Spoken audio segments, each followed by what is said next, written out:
وذكر فإن الذكرى تنفع المؤمنين. الحمد لله رب العالمين والصلاة والسلام على رسول الله وعلى آله وصحبه أجمعين أما بعد. Alemlerin Rabbine həmd olsun ki, Allah Subhanahu taala müvəffəq elədi və biz yenə toplaşdıq və Allah Subhanahu taala bu məclisimizi xeyir məclislərindən eləsin. Buradan qalxanda, oradan qalxan hər bir kəsin günahını bağışladım dediyi qullarından eləsin Allah Subhanahu taala bizi. Və elhamdülillah biz Kitab-ül Kəbair, Böyük Günahlar kitabının şərhinə davam edirik Allahın izni ilə və biz deməli qalmışdıq və Əkbərül Kəbair, ən böyük günahların içərisində ən böyük günahlarda. Yəni, biz danışdıq ki, günahlar iki qismə bölünür, kiçik günahlar və böyük günahlar. Sonra isə dedik ki, bu bölgünün arasında böyük günahlar özləri də iki qismə bölünür. Böyük günahlar özləri də iki qismə bölünür. Var böyük günahlar, var böyük günahların içərisində ən böyükləri. Və bugünkü fəslimiz də böyük günahların içərisində ən böyük olanları. Və Muhammed Ət-Təmimi Rahiməhullahın kitabı da bildiyiniz kimi. Məşhur adı ilə Muhammed İbn Abdülvəhhab Rahiməhullah. Və dərhal müəllif deyir ki, kitabda hədis gətirir. Əkbərül Kəbair, yəni böyük günahların içərisində daha böyüklərinin olmasına dərhal dəlil gətirir. Və hədis fis sahihayn. Yəni Buxari və Müslimdə keçir. Sahihayn, yəni iki səhihdə. Buxari və Müslimdə keçir. Hədisi rəvayət edən bir dənə hədis qeyd edib bu fəsildə. Ani Əbi Bəkrətə radiyallahu anhu. Əbi Bəkrə radiyallahu anhudur. Hədisi rəvayət edən. Və o deyir ki, qalə Rasulullah sallallahu aleyhi və səlləm. Allah Resulü sallallahu aleyhi və səlləm buyurdu ki, Ələ unəbbiukum bi əkbəril kəbair, böyük günahların içərisində ən böyük olanları sizə xəbər verimmi? Soruşdu. Allah Resulü sahabələrindən soruşur. Qulnə, sahabə deyir ki, biz dedik ki, bələ ya Resulallah, bəli ey Allahın Resulü, bizə xəbər ver. Böyük günahların içərisində ən böyüklərini bizə xəbər ver. Qalə əl-işraku billah. Və Muhammed sallallahu aleyhi ve sellem dedi ki, Allaha şərik qoşmaq. Böyük günahların içərisində də ən böyüyü budur. Və uququl valideyn. Və valideynin üzünə ağ olmaq. Valideynin üzünə ağ olmaq da böyük günahlardan. Sonra deyir ki, ravi, və kənə muttəkiən fəcələsə. Yəni, Allah Resulü dirsəylənmişdi, söykənmişdi. Sonra isə qalxdı, oturdu, əyləşdi. Və bu da onu göstərir ki, Allah Resulü indi xəbər verəcəyi şey çox mühümdir və insanların arasında baş verən ən çox hadisələrdəndir. Və dərhal məsələnin mühümliyinə görə qalxır və o şəkildə xatırladır. Deyir ki, fəqalə ələ və qavlə zur, ələ və şəhədətü zur. Sonra isə yəni əkbərül kəbair, yəni ən böyük günahların içərisində deyir ki, məgər ən böyük günahların içərisində yalan danışmaq və yalan şahidlik deyil, yalan danışmaq və yalan şahidlik eləmək ən böyük günahlardandır. Fikir verin, Allaha şərik qoşmaq, valideynin üzünə ağ olmaq və yalan danışmaq, yalan şahidlik eləmək. Bu hədisdə əkbərül kəbair bunlar gəlir. Amma başqa bir hədisdə indi oxuyacağıq. Müəllif sadəcə bu hədisi gətirib. Şərih, kitabı şərh edən Şeyx Salih Əl-Fovzan Hafizullah dərhal şərhə başlayan kimi deyir ki, Arafnə ennəl kəbairə leysət səvaən. Biz bildik ki, böyük günahlar eyni deyil, eyni təbəqədə deyirlər. Əvvəlki şərhləri qəsdilir. Əvvəldə biz öyrəndik, eyni deyirlər. Fərqlənirlər. Fəminhə əkbərul kəbair. Üzr istəyirəm qardaşlar, səhhətimdə biraz narahatçılıq var deyə. Və kənə, daha doğrusu üzr istəyirəm. Şeyx Fovzan deyir ki, biz bildik ki, böyük günahlar eyni deyil. Və minhə əkbərul kəbair, böyük günahların içərisində ən böyükləri də var. Və minhə mə huvə dunə zəlikə. Və elələri də var ki, böyük günahların içərisində o ən böyüklərdən biraz aşağıdadır. Və sonra deyir ki, vəs-səb'ul mubiqat hiyə əkbərul kəbair. 7 həlak edici günah ən böyük günahlardandır. Böyük günahların içərisində ən böyükləridir. Amma müəllif nə gətirmişdi? Şirk, valideynin üzünə ağ olmaq, yalan danışmaq və yalan şahidliyi gətirmişdi. Amma bu hədisdə isə Şeyx Fovzan gətirir ki, ən böyük günahlar 7-dir. Və 7 həlak edici günah hədisini gətirir. Başqa rəvayətlərdə gəlir 9-dur. Hər bir halda biz şərhin dediklərini oxuyaq Şeyx Fovzanın. Deyir ki, nəyə görə mubiqan adlanıb? Hədisdə gəlir ki, Muhammed sallallahu əleyhi və səlləm buyurur ki, "İctənibu əs-səb'ul mubiqat." Nəyə görə mubiqat adlandırıb? Hədisdə o günahları Muhammed sallallahu əleyhi və səlləm, çünki deyir ki, Şeyx Salih Fovzan, çünki o günahlar insanı həlak eləyir. Mubiqan o deməkdir, həlak etmək deməkdir. Muhammed sallallahu əleyhi və səlləm dedi ki, 7 həlak edici günahdan çəkinin və soruşurlar ki, ey Allahın Rəsulu, onlar hansılardır? Məhunnə. O 7 dən həlak edici günah hansılardır? Qalə əş-şirku billah. Muhammed sallallahu əleyhi və səlləm deyir ki, Allaha şərik qoşmaq. Və sihru, və sehr eləmək. 2. Və qatlul nəfsilləti harramallahu illə bil haqq. Haqsız yerə bir insanı öldürmək. 3. Və əklül ribə. Riba yemək, faiz yemək. Və əklü məlil yetim. Yetimin malını yemək. Və təvəlli yevmə zəhfi. Döyüş günü, döyüş meydanından qaçmaq. Və qazfil muhsanatil müminatil qafilət. Və iffətli, mömin olan və bu iftiralardan xəbərsiz olan qadınlara iftira atmaq. İffətli qadınlara, mömin qadınlara iftira atmaq. 7 dənə həlak edici günaha saydıq. Çalışın, yazın. İmkan qədər gücünüz çatsa əzbərləyin, yadda saxlayın. Sonra Şeyx Salih Əl-Fovzan deyir ki, "Fəzəkərən Nəbiyyu sallallahu aleyhi və səlləm əkbərəl kəbair və əvvəluhə əş-şirku billahi və huvə ə'zamuhə aləl-itlaq." Deyir ki, Muhammed sallallahu aleyhi və səlləm 7 dənə həlak edici günahı saydı. Onlardan da ən birincisini nədir? Şirk olaraq gətirdi. Çünki aləl-itlaq, yəni heç bir şək şübhə yoxdur ki, çünki şeyx deyir ki, şirk ən böyük aslidir, ən böyük günahdır, ondan böyük yoxdur. Li'ənəhu la yuğfəru illə bit-təvbəti. Çünki şirk yalnız sahibi ondan tövbə eləyəndə o bağışlanır ona, sahibinə. Tövbə etmədən şirk üzərində ölərsə Allah onu bağışlamaz. Sonra isə Şeyx Salih Əl-Fovzan deyir ki, "Və sahibuhə muxalladun fin-nar." Və şirk sahibi nədir? Əbədi cəhənnəmdədir. Yəni şirk üzərində ölübsə, tövbə etmədən ölübsə, əbədi cəhənnəmdədir. Bi xilafil kəbair əlləti dunəş-şirk. Şirkdən aşağı olan digər böyük günahlar var ha. Fikir verin, Şeyx Fovzan bayaq dedi ki, Şeyx Fovzan gələcək təkfirçilərə falan məsələlər gələcək. Baxın, Şeyx Fovzan necə ayırır? Deyir, amma şirkdən aşağı olan şirk, küfür, bunlardan aşağı olan böyük günahlar var ha digər. O digər böyük günahlar. Onlara gəldikdə فَإِنَّهَا وَاِنْ عُذِّبَ صَاحِبُهُ فِي النَّارِ. Ya deyir, Allah ona əzab verəcək, o günah, böyük günah sahibinə. Cəhənnəmə qoyacaq, ona əzab verəcək. فَإِنَّهُ لَا يُخَلَّدُ فِيهَا. Amma cəhənnəmdə əbədi qalmayacaq. Yəni, şirkdən aşağı olan böyük günahlara görə insan cəhənnəmə girə bilər, amma təmizlədiyindən sonra oradan çıxacaq, əbədi qalmayacaq. Bu sözlərin sahibi Şeyx Fovzan da. Hansı ki, təkfirçilər ondan bəzi fətvalar gətirirlər 15-20 saniyə ümməti aldatmaq üçün. Sonra nə deyir? Sonra deyir ki, وَقَدْ لَا يُعَذَّبْ. Hətta ola bilsin ki, heç ona əzab da verilməsin.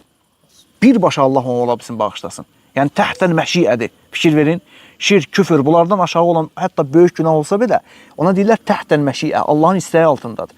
Fikir verin, Şeyx Fovzan necə deyir? Həmən rəyi deyir Şeyx Fovzan. Yəni, təhtən məşiədir böyük günahlar. Allah istəsə əzab verəcək, istəsə birbaşa onu bağışlayacaq, heç əzab da verməyəcək. Subhanallahil-azim. Fəyə'fullahu anhu və la yu'azzab. Allah bağışlayacaq və ona əzab verməyəcək. Belə də ola bilər, deyir. Fikir verirsiniz? Amma təkfirçilər nə edir? Böyük günah sahiblərini təkfir edirlər. Kim eləyir, eləsin, fərq edəmir. Cahildir, necədir? Sonra da Şeyx Fovzana sığınırlar bəzi fətvalarla. Şeyx Fovzan sadəcə xəbərləri yoxdur. Əqidəsindən, mənhəcindən, kitablarını oxumayıblar, açıb baxmayıblar.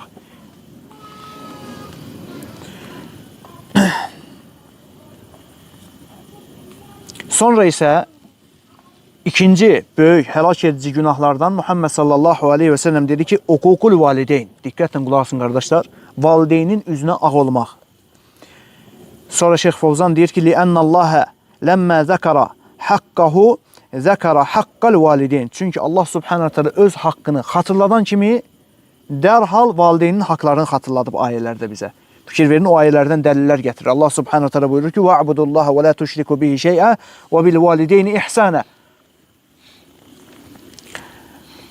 Allaha ibadət et, ona heç bir şey şərik qoşma və valideynlərinlə yaxşı davran. Onlara yaxşılıq elə. Başqa bir ayədə Allah subhanahu teala buyurur ki, وَقَضَى رَبُّكَ أَلَّا تَعْبُدُوا إِلَّا إِيَّهِ. Sənin Rəbbin belə hökm verdi ki, ondan başqasına ibadət etməyəsən. Allah subhanahu özünə ibadəti deyən kimi nə deyir? Fikir verin, deyir ki, وَبِالْوَالِدَيْنِ إِحْسَانًا. Və valideynlərə yaxşı davran, gözəl davran valideynlərindən. Və Şeyx Salih Əl-Fovzan deyir ki, فَحَقَّ الْوَالِدَيْنِ يَأْتِ بَعْدَ حَقِّ اللّٰهِ تَعَالَى. Valideynin haqqı Allahın haqqından dərhal sonra gəlir. Həm bu ayələrdə belədir, həm də Muhammed sallallahu 7 həlak edici günahı sayanda ikinci Allahın haqqından sonra dərhal dedi ki, şirkdir birinci ən böyük. Sonra da valideynin üzünə ağ olmaq. Bu da mühümdür. Və uququl valideyn və huvəl isaəti iləyhimə min əkbəril kəbairi ba'də şirk. Yəni deyir ki, uququl valideyn gəldi hədisin içərisində. Nə deməkdir? Yəni onlarla pis davranmaq. İsə nə deyir? Deməli, onlarla pis davranmaq. Əl-isəətu iləyhimə. Hər iki valideynə də pis davranmaq deməkdir. Və o, şirkdən sonra ən böyük günahdır. Fəhuvəl-ləzi yəliş şirk. Və o elə bir günahdır ki, ondan sonra, nə deyim? Daha doğrusu o şirkdən sonra gəlir. Allah subhanahu ta'ala və hədisdə həmçinin. Allah Rasulü nədir?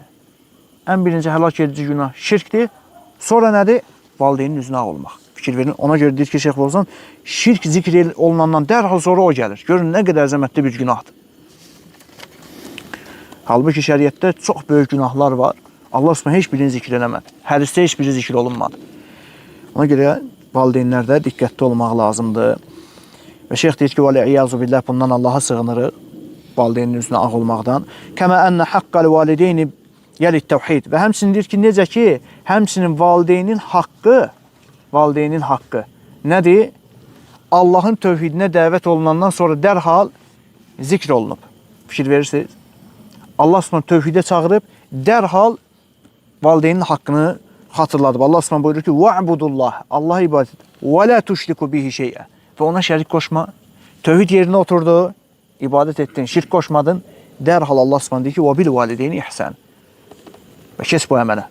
İndi valideynlə gözəl davran. Deyir ki, Şeyx Salih Əl-Fovzan və qavluhu fi hadisil bəb, və babda bizdə gələn hədisdə isə dedi ki, وَكَانَ مُتَّكِئًا فَجَلَسَ فَقَالَ. Keçir dərhal bizim fəslimizdə gələn hədisi şərh edir. Fikrin şirki izah elədiyi, valideynin üzünə ağ olmağı izah elədiyi, çünki müəllifin sözlərini şərh edir. 7 həlak edici günahın hamısından danışmır. Tamam. Deyir, sonra Allah Rasulü oturdu, dirsəylənmişdi, qalxdı, oturdu və dedi ki, yalan danışmaq və yalan şahidlik eləmək. Bu da ən böyük günahlardan. Böyük günahların içərisində ən böyüklərdən.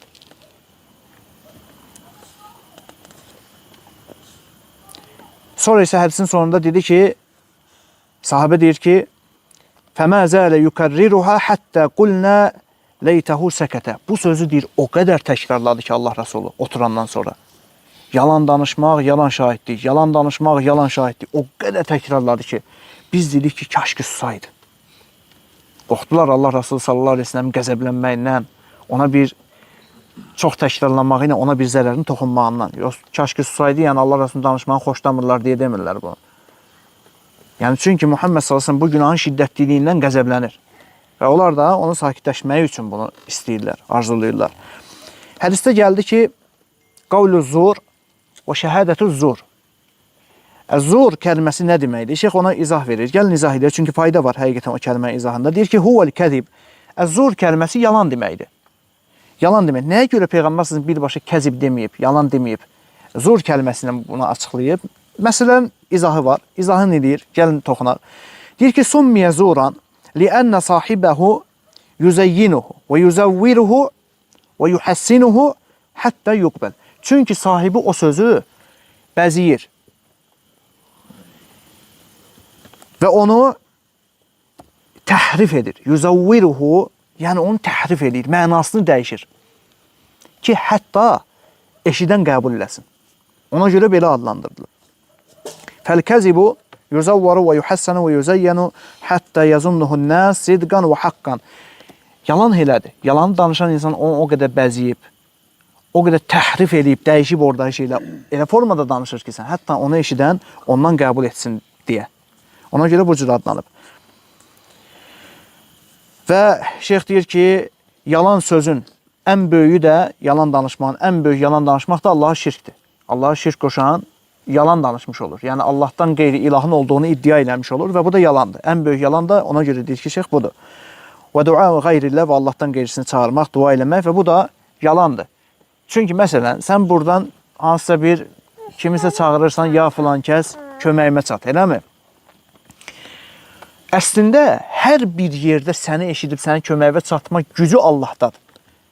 Sən 1000 kilometr uzaqda birini, övliyadır, filandır, burada çağırırsansa, köməyimə çağır, sən Allahdakı vəsfi ona vermiş olursan. Və bu da yalandır. O vəsf ancaq Allahdadır. Sən yalan danışmış olursan. Ona görə şeyx yalanda bu məsələləri gətirib. O şəhədətü zur hiyə əş-şəhədətül kəzibə. Şəhədətü zur, hədisdə keçən yalancı şahidlik. O da zur kəlməsini izah edir. Yalan deməkdir zaten. Sonra hansı hallarda insan yalancı şahidliyə düşür? Şeyx ondan danışır. Gözəldir, diqqətli olmamız üçün ki, hətta ehtiyat edək ki, düşməyək. Şeyx onlardan danışır. İnşallah yekunlaşdırır. Qısadır bugünkü mövzumuz. Və min şəhədəti zur əş-şəhədə əlləti yüşhədu bihə indəl qadi. Yalancı şahidlik həmçinin o şahidlikdir ki, qazinin yanında, məhkəmədə yalan şahidlik eləyirsən ki, li-əcli ən yəhkumə lil-xasm bihə. Hətta sənin düşmənivin əleyhinə hökm verilsin deyə, onun ziyanına hökm verilsin deyə yalandan şahidlik eləyirsən. Və həzihi şəhədə min əkbəril kəbər. Və bu da ən böyük günahlardan. Məsələn, dostun, ən yaxının, hətta atan belə olsa, məsələn, qazi qabağına çıxıb, atavı müdafiə eləmək üçün neyinirsən? Başlayırsan onu bəzəməyə, hadisənin olmadığı kimi çatdırmağa və s. Bu da ən böyük günahlardan. Mömin yalan danışmaz. Mömin yalan şahidlik eləməz. Nədir o? Muhammed sallallahu aleyhi ve sellem hədisdə nə deyir? Deyir ki, mömin əsla yalan danışmaz. Üzüm hədisin bir şahid hissəsi. Oğurluq eləyərmi? Eləyər. Elədiyi zaman mömin olmaz. Möminliyi qalxar. O halın üzərində, yəni ölərsə, mömin kimi ölməz.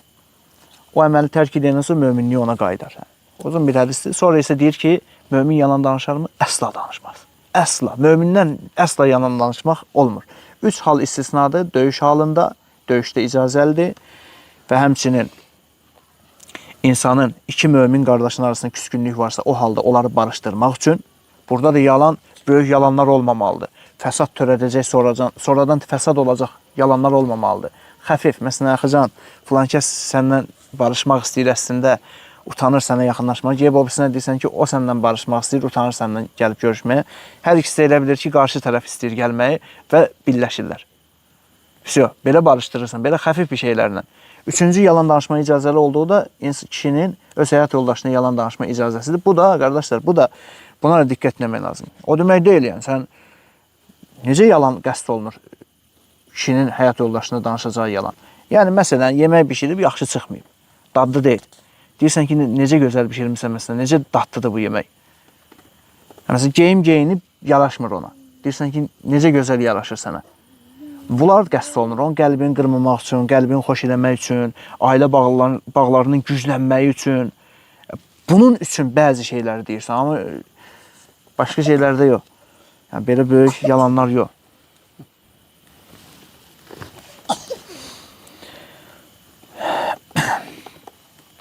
Sonra şeyx deyir ki,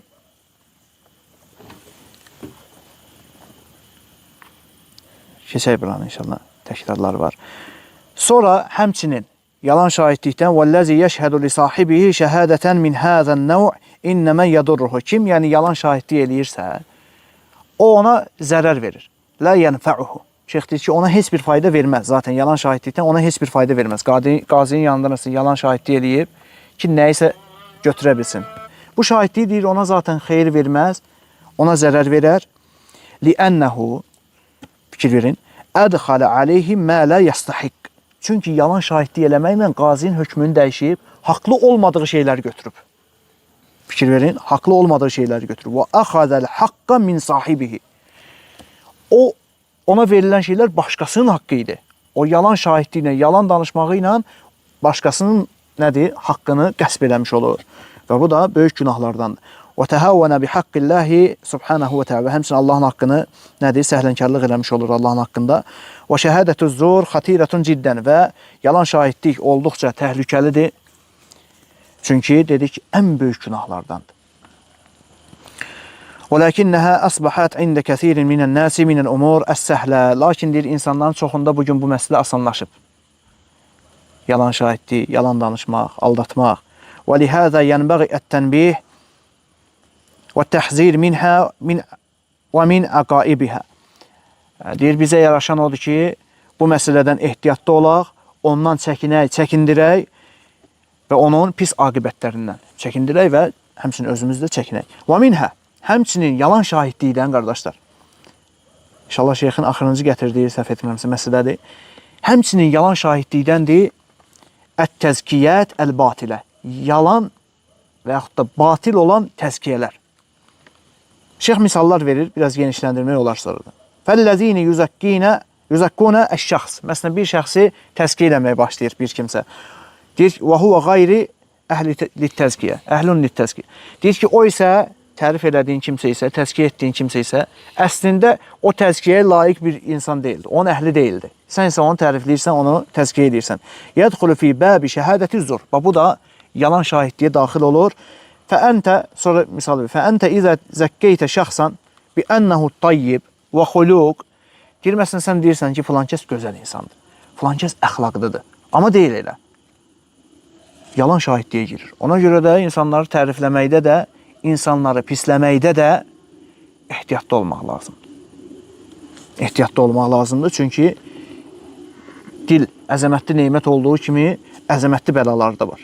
Dili qorumaq lazım. Və ənəhu, şeyx yəni ki, yəni misallar verirsən, deyirsən, o belədir, ədalətlidir, düzgün ticarət edəyəndir, filandır, sonra da başqalarını aldadır. Və ənəhu sahibu din, deyirsən ki, din sahibidir, yəni dinə çox diqqətinə, yəni təqvalıdır, imanlıdır və s. Amma əslində elə deyil.